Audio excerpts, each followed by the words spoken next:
today, Aoki Sensei asked me to give a lecture, and when he asked me to choose a topic, I thought Buddhism for Dummies.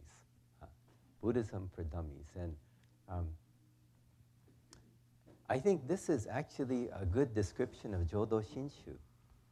Jodo Shinshu is Buddhism for Bombu. Buddhism for we who are truly incapable. And Jodo Shinshu, in a way, we might even describe it as Buddhism for Dummies. But with that title, I want to really start at the beginning.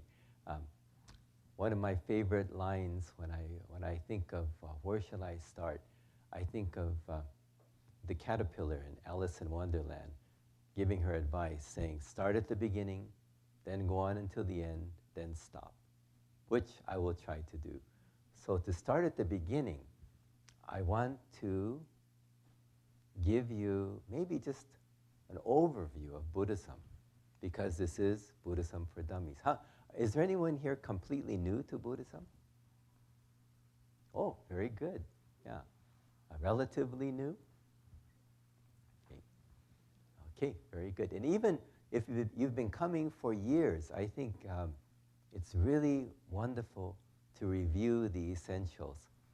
And if the Buddhist temples in Canada are anything like the ones in BCA, and I think it is, we have the most wonderful membership. We have the friendliest, most generous, the kindest, most giving people.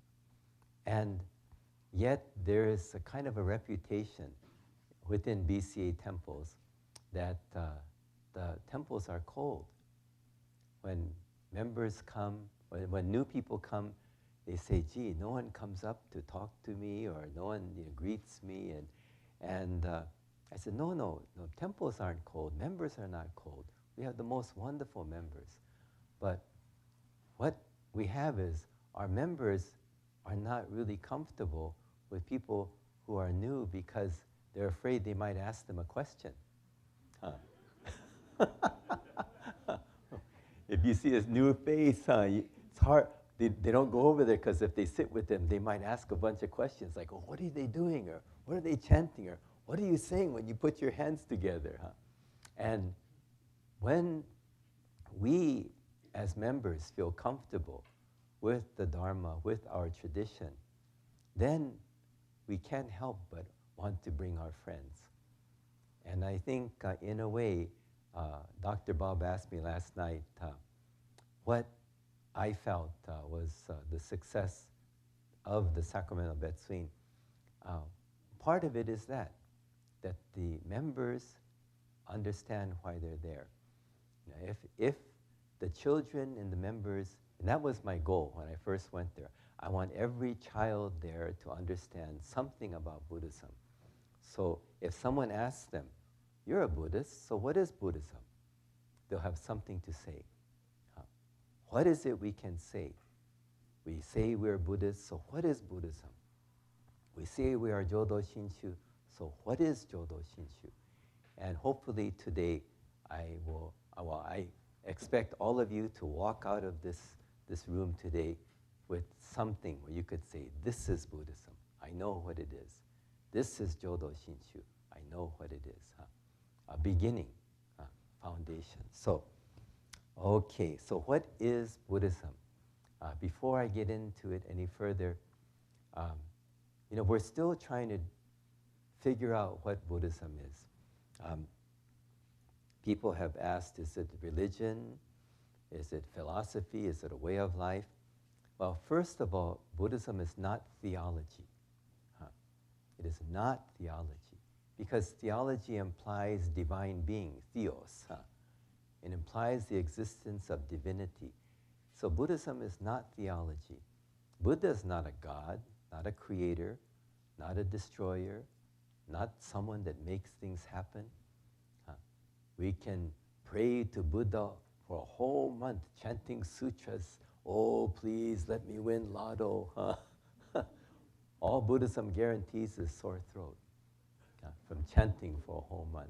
It's not a matter of that. So it's not a deity, not theology. And then it's not necessarily religion. Webster describes religion as a set of institutionalized system of religious attitudes, beliefs, and practices. And Buddhism is not a belief system. Not a belief system. Everything that Buddhism teaches is not for you to believe. Isn't that great? Right? Everything is taught not to be believed. I teach this to my kids 9, 10 years old and tell them, everything I'm teaching you is not to be believed. It's for you to test. Is it true? Does it make sense? And if it does, apply it. Live with it. Buddha didn't say, believe me, feel the Amida in me. No, it was not about blindly following and believing. It's not a belief system. It's a system of truth. Dharma means truth in the greatest definition of the word. Doesn't mean belief. Dharma is truth. Let truth awaken you. Is it philosophy? Webster's definition: seeking general understanding of values and reality by chiefly speculative rather than observational means. And by this definition, then Buddhism is not philosophy, because Buddhism is not speculative.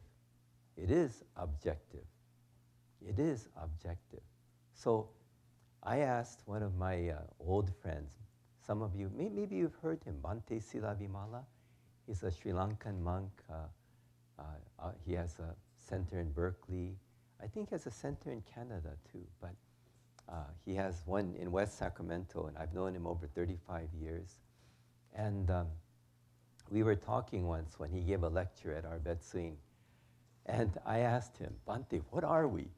What is Buddhism? You know, people ask, is it theology, is it religion, is it philosophy, is it way of life? And he said to me, I don't know. When you figure it out, let me know. And I've come upon something that I think I'm beginning to chew on a little bit, kind of thinking about whether this could be it, and I'll share it with you later. So, to understand that Buddhism is not really philosophy, not really religion, not theology. It's something more.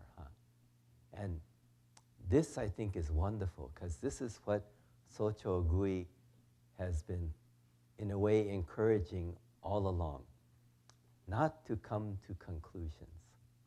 Buddhism is also a tradition that encourages not to come to conclusions. Socho has said many times, wanting to come to conclusions is a modern disease. Wanting to come to conclusions is a modern disease. We always want to know something and conclude, say, I know what that is, but not to conclude. So Buddhism, let's for a moment leave it wide open and figure out for ourselves what it might be. So let me tell you the story of Siddhartha. Buddhism for Dummies. We're starting at the beginning. And we have to remember, when we think about the story of Siddhartha, the story that talks about the beginning of the Buddha Dharma being taught, Siddhartha lived 2,500 years ago. And the longer ago someone lives from us in time, the more removed they are from us in time, the more that the legends and the stories surrounding this personality and the historical fact are going to become more and more intertwined until you can't tell them apart. Thinking about even just very charismatic, famous personalities in the history of North America. In the United States, George Washington, a little over 200 years ago. The history, historical fact, and the legends surrounding him, sometimes hard to tell the difference. How much more so for someone who lived 500 years ago, 2,500 years ago. And so this is the story of Siddhartha, the legend of Siddhartha, that he was born, Siddhartha Gautama. He was the prince of King Suddhodana and Queen Maya, and he was raised with every imaginable luxury of his time. This was the story of Siddhartha, raised with every imaginable luxury, born in Lumbini Garden.